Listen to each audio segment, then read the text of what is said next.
Chapter 10, Zara. Harper's hands came up without warning, framing my face, drawing me in before I could think through what was happening.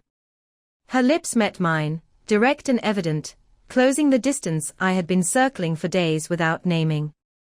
The contact held. All those evenings spent side by side, our hands brushed when passing plates, the stretches where neither of us spoke, but neither moved, it all gathered into this one point. It pressed in, impossible to ignore now that it had taken shape. I stayed still at first, caught between recognition and resistance. Then I gave in, closing the distance between us, letting the kiss deepen. My hand lifted and caught at her sleeve, holding on without meaning to, as if the act itself needed anchoring. Heat moved through me, quick and overwhelming, pulling me closer. I leaned in, closing whatever remained between us, letting that pull guide me further than I had allowed before. Then her name cut through it. Misha. It rose without warning, not as a thought I chose, but as a presence that pushed all else aside. The memory came intensely and clearly, her standing in the kitchen, sleeves rolled, moving between the stove and the counter with that focused ease I knew so well. I broke away. The realization came all at once, my breath catching as I moved back. My hand dropped from Harper's sleeve, leaving it empty. Guilt surged in, heavy and immediate, filling every corner the kiss had just occupied. My chest tightened around it, holding it in place with nowhere to release. Harper reached for me again, panic in her movement, her hand brushing my arm before she pulled me into a hold, firm and close, as if she could keep me from slipping further into it. "I'm sorry," she said, her grip tightening. "I didn't mean to push you like that. I've been holding on to this for a while, and I didn't know what to do with it." I shook my head, pressing my hand against her arm, not pushing her, but asking for distance. "I understand," I said. "I've had those thoughts too. But this isn't right," I continued, stronger now. "Misha mattered. She still matters. You were her best friend." My grip loosened as I moved back. I can't do this and dishonor her memory like that. I can't cross that line and pretend it doesn't mean anything. Saying it out loud made it real in a manner that the thought alone had not. Harper pulled back enough to observe me, her hand still resting at my arms, holding but not trapping. "I know," she said. "I know that." Her gaze dropped for a second before returning, more grounded now. "But I've been carrying this for so long," she added. "I didn't know if you felt it too. I needed to know." The room held that between us, the truth of it lay out without anything to soften it. "I admitted. I just never let myself go there." The words came subdued now, but clearer. We moved apart, creating a gap again, both of us aware of the line we had just crossed and stepped back from. "We can't do this," I said. "We owe her more than that. You were her best friend and mine. And you were her whole world," Harper replied. That ended it. Not harshly, not abruptly, but with a finality that neither of us argued against. We sat there for a while after, talking through what had been building beneath the surface. When it had started. How it had changed. Harper told me it began about a year after Misha was gone. The time we spent together had evolved without either of us naming it. What had started as support had deepened into care that did not fit the shape we had tried to keep it in. "I stopped seeing other people," she said. "It just didn't make sense anymore." The admission caught me off guard. I did not know how to respond. Then it fell into place, not surprising in itself, only a truth I had refused to consider. I understood it. That sureness of knowing where you want to be. Of not wanting to divide your attention. I had known that once. With Misha. The memory came without resistance this time, unfolding on its own. A crowded community event. Music playing too loudly from one side, voices overlapping from every direction. And in the middle of it, a makeshift cooking station where she stood, moving between ingredients with a pulse that ignored the chaos around her. She handled it all at once. Meat on one side, vegan patties on the other, buns lined up, toppings arranged. Her hands moved quickly, precisely, never hesitating, never wasting emotion. I had watched her longer than I meant to. There was a focus to her, a kind of muted intensity that drew me in without effort. And when she finally glanced up, catching me there, she had smiled like it was the most natural thing in the world to include me in that moment. From then on, it had been simple. Being near her. Eating what she made. Watching her work. Letting her take over the kitchen even when I insisted I could help. That sense of belonging had come easily with her. I sat across from Harper now, the present pressing back in. A thought passed through me, uninvited. Would this ever feel the same? Would anything? I glanced at the kitchen, where the remains of dinner still Saturday. The curry was on the stove. The rice was left to cool. The room Misha used to fill without trying. I had not gone back to her restaurant since she died. I could not bring myself to walk through that door, to see it running without her in it. And now, sitting here, the only thing I could think of was her food. One more meal. Once more, I watched her move through it, carefully building a plate. Unexpectedly, a loud crash cut through the house. The sound landed hard enough to stop everyone. Words dropped out. Both of us turned at once, eyes locking onto the staircase that led up from the living room. The noise had come from above, pointed and heavy, not the kind that could be ignored or explained with a passing thought. Harper peered at me. I held her gaze for a second, waiting for her to dismiss it, to suggest it was nothing. She gave a small nod instead. We moved at the same time. The stairs took us up faster than usual, our steps quick, uneven, skipping over the pace I usually kept in this house.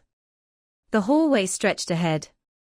We opened the bedroom door and crossed it without slowing. Inside, the closet stood wide open. Both doors pushed back against the wall, hanging there as if they had been forced open. On the floor, a box dragged itself across the wood, its base scraping in short, uneven bursts before it tipped and slid the last bit of distance, stopping near the bed. The lid had come loose. Its contents spread outward in a scattered arc: cards, chains, small pieces of jewelry, all thrown out of place, lying where they had landed. I stopped just inside the doorway. Weird things had been happening, not like this, not all at once, but in pieces. Objects were relocating without reason. Each time I had pushed it aside, given it a name that made sense. This did not fit into any of those explanations. Harper stepped closer to me, her arm coming around my shoulders, pulling me into her side. The contact held me upright more than anything else. My hands would not stay still. They trembled in front of me, fingers curling and uncurling without control. I turned my head to stare at her. She was watching the closet, her focus fixed on the mess in front of us, her body drawn tight with the same alertness that ran through me. I forced myself forward. One step, then another, until I reached the edge of the scattered items. I lowered myself to the floor, careful not to disturb anything further, and reached for the nearest piece. A card. I picked it up and turned it over. Misha's name stared back at me. The rest followed quickly. The chain I had seen her wear. The small pieces she had collected over the years. Things I had kept packed, things I rarely touched since. The connection hit all at once. I had just been thinking about her. Sitting downstairs, remembering her, holding on to those memories so tightly. And now this. The box. Open. All items were pulled out into the room. This was not random. My thoughts raced, each one pushing into the next, trying to make sense of it, trying to land on anything that could explain why this was happening. Harper crouched beside me, gathering what had rolled farther out. She moved quickly, efficiently, placing each piece back into the box without pausing to study it. I followed her pace, my hands still unsteady as I collected what remained. When the last of it had been picked up, Harper placed it into the box, and I pressed the lid down firmly, my palm holding it there for a second before I stood. I reached up, lifting the box back onto the top shelf, adjusting it until it sat flat, not near the edge this time. Then I pulled the closet doors shut, closing off the area, as if that could contain whatever had just happened. We left the bedroom without speaking. The stairs felt longer on the way down. Each step carried the burden of what we had just seen, neither of us trying to break the silence that followed us into the living room. We sat back on the couch. The same place.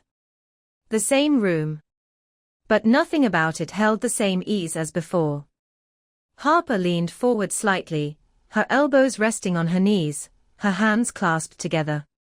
"That was weird," she said after a while. "Right?" I let out a breath, still watching the staircase as if it might happen again. "Yes," I said. "And it's not the first time." She turned to glance at me fully now. "What do you mean?" she asked. "The box has fallen before, too." I shook my head. "No. Not just the box." I paused, searching for the right approach to explain it without making it sound less real than it was. "Things have been off. Objects are not where I leave them. Small things move around." I thought I was imagining it at first. Harper straightened, her thought sharpening. "Like what exactly?" she asked, urgent now, pushing for details. I searched around the room, at the table, at the cabinet, at all that had once been ordinary. And none of it appeared entirely trustworthy anymore. "A few days ago," I said, leaning forward, my hands pressed together as I tried to line the memories up in a manner that made sense. "When you were here, you remember. You left, and I closed the door behind you." Harper nodded, watching me closely. The minute I turned back into the house, the vase in the foyer fell. It didn't wobble or tip. It just dropped. Straight down. I gestured to the entrance as if it was still happening there. It shattered everywhere. I stood there for a long time, just staring at it, trying to figure out how it could have happened. The image came back clearly. The fragments across the floor. The water had spread under my feet. The silence after. "And then on the weekend," I continued, "I was on a date. Riley was over. We were cleaning up the kitchen, just talking, nothing out of the ordinary." My hands moved as I spoke, retracing the layout of the room. The broom was in the pantry, propped against the wall. And then it just came out. Dragged itself across the floor and fell near the counter. Harper's posture stiffened as she listened, her body leaning in, her concentration locked on every word. "It wasn't like it rolled," I added. "It moved. Across the floor." I let that sit between us. She exhaled slowly, processing it. "And all of this just started recently." I paused. The answer came to me as I went back through it, not as a single instant, but as a pattern forming. "It started when I decided to start dating again," I said. The words landed heavier than I expected. Saying them out loud made them take shape, a feeling difficult to ignore. I stared down at my hands, then back up at her. "It's like, every time I try to move forward, the house reacts. Like Misha doesn't want me to be with anyone else."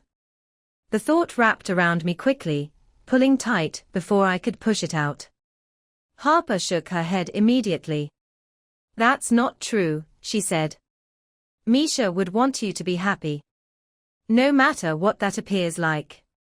Her certainty came without hesitation, but it didn't silence the unease sitting in me. Then what is this? I asked, motioning around the room, to the stairs, to everything we had just seen. Because I don't have another explanation. Harper sat back, thinking, her fingers tapping once against her knee before she spoke again. One of my cousins is a priest, she said. He's done house blessings before. I could ask him to come. I studied her, the suggestion sitting awkwardly between us. Harper, I said, letting out a breath, we're not even religious. You know that. Misha wasn't either. We never believed in any of that. She leaned forward again, closing the distance just enough to hold my interest. It's not about belief, she said. It's about taking action, whatever form it can, if there's even a chance it might help. Her voice carried an insistence now. If there is anything here, anything that shouldn't be, he can deal with it. Cleanse the place. Make it safe again. I hesitated. The idea didn't sit right, not fully. It felt like reaching for an answer I didn't believe in, just because I didn't have another one. But the alternative was sitting here, waiting for the next thing to happen. For my peace of mind, she added, softer now. Just let me try this. I inspected her for a long second. Then I nodded. Okay, I said. Fine. The word felt like a compromise more than a decision. The tension in her shoulders eased a fraction, and she gave a small nod in return, as if that had been enough. The evening had already stretched far past what either of us expected. The clock on the wall silently marked the time, reminding us how late it had become. Harper stood, reaching for her bag near the table. I should go, she said. I followed her to the door, the hall dimmer now, the house soundless again, but not in the same way it had been before. She turned before stepping out, pulling me into a tight hug. Her arms wrapped around me with a firmness that lingered, like she didn't want to leave things tentative. Promise me you'll let him come, she said against my shoulder. In the next couple of days. I hesitated for a fraction of a second, then nodded against her. I promise. She pulled back, her hands still resting briefly on my arms before she let go. And whatever happened tonight, she added, I'm still here. We don't have to figure it all out right now. We can just be what we've been before. The words stayed, lingering, clear and uncomplicated as nothing else had been that evening. I'm not going anywhere, she said. I opened my mouth to respond, to offer her words equal to what she had just given, but they refused to form in time. She stepped out.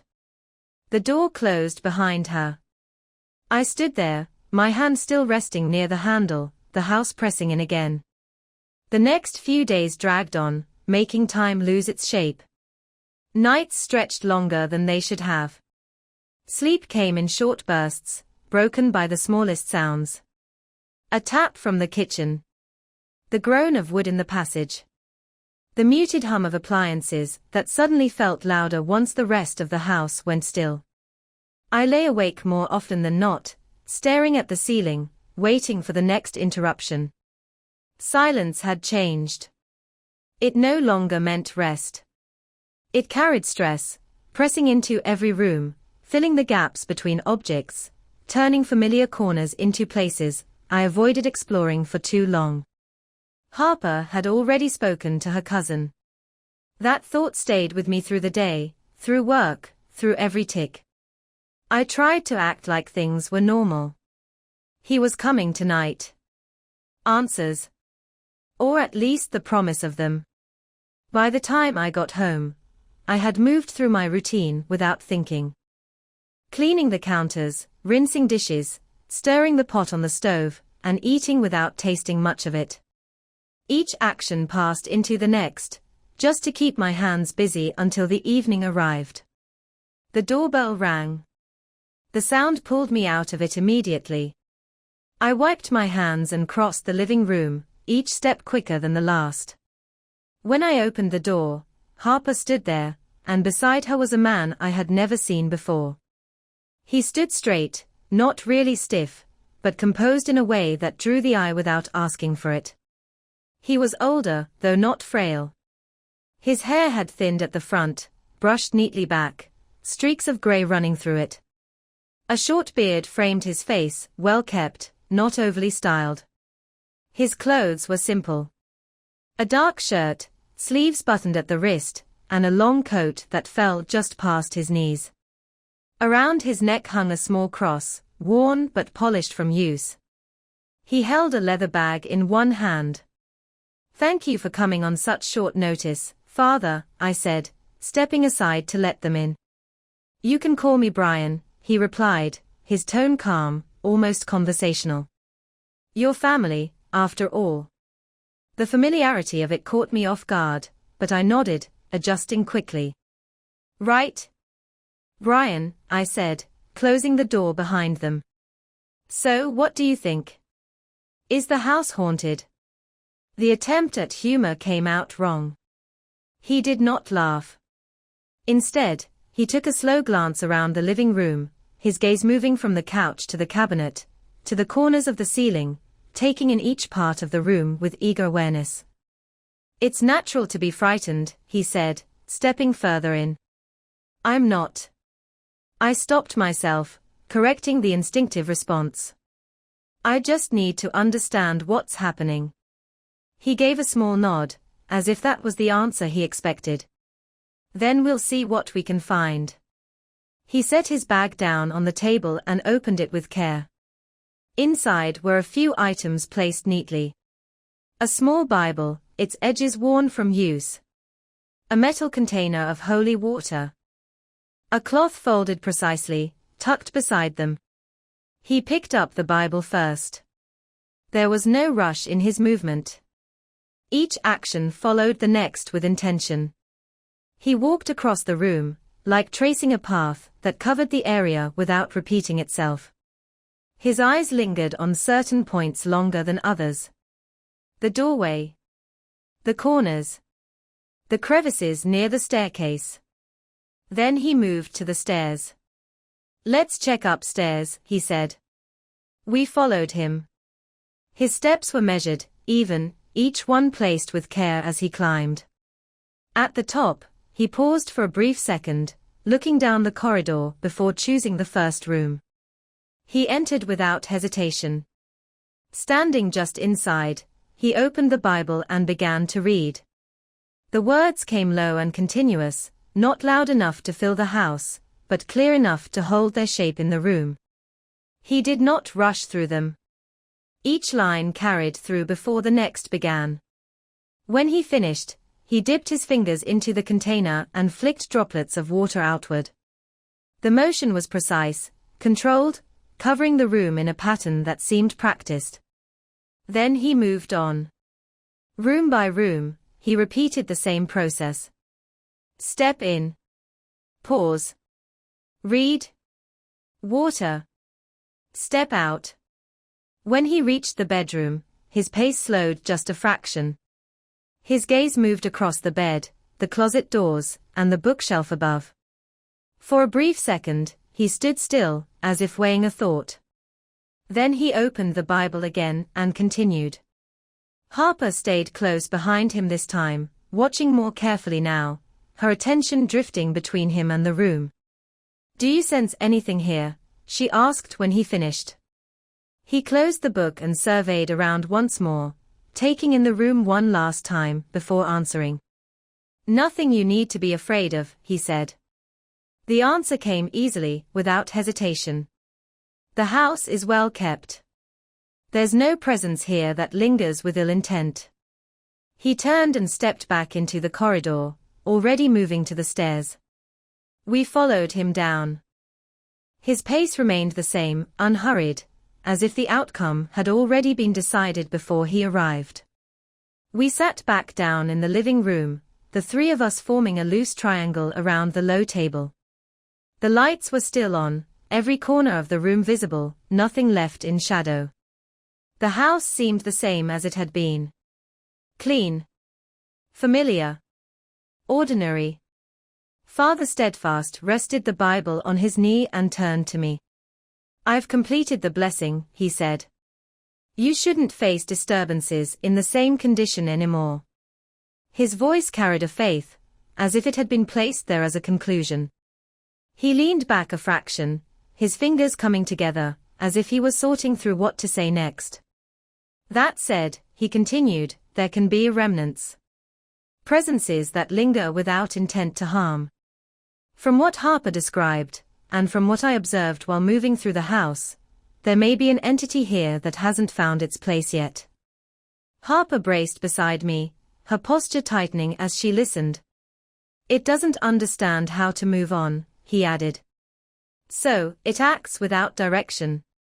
That can look disruptive. Objects moving. Sudden changes. But there is no malice behind it." The words descended into the room, reshaping what had been fear into a feeling far more difficult to name. "So, I have nothing to worry about?" I asked. He met my gaze directly. "Nothing at all," he said. "You're free to live your life. Whatever remains here will not stand in your path." I let out a breath, my shoulders dropping as the tension I had been carrying began to loosen. "Well," Harper said, leaning back into the couch, "that's the relief." She gawped at me, a small release in her expression, like she had been holding her own version of this and was finally letting it go. Father Steadfast rose from his seat, smoothing his coat as he stood. "I should be heading out," he said. "If anything changes, or if you need guidance, don't hesitate to reach out." I stood as well, stepping forward to meet him. His hand was firm when I took it, his grip stable, grounding. "Thank you," I said. "Really?" He gave a small nod and moved to the door. I followed him into the foyer, watching as he paused just before stepping out. He lifted his hand, tracing a small motion through the air, murmuring a final line under his breath before opening the door. Then he left. The door closed with a soft click. I stood there for a second longer than needed, observing the area he had just passed through, then turned back into the living room. Harper had already lain back onto the couch again, her legs pulled in slightly, her body finally at ease as it had not been all evening. "Do you believe him?" I asked, walking back over and sitting down. "Yes," she said without hesitation. "I do." She reached for the remote and turned it over in her hands before setting it on the table for a second, her focus still on me. "Just knowing he came here, walked through every room, and said there's nothing dangerous, it helps," she added. "You'll start to feel that too." I leaned back into the couch, letting my head rest against it, staring up at the ceiling for a moment. "Are you sure?" I asked. She picked up the remote this time, and turned on the television. The screen lit up the room, releasing the core from the unease that had been sitting with us. "Yes," she said. "I am." She glanced at me, then back at the screen as she scrolled through options. "Come on," she added. "Let's watch a movie. Give your mind a break." I didn't argue. The sound of the television filled the room, voices replacing the silence, movement replacing the stillness that had been pressing in for days. I leaned back, letting the sound carry through the room.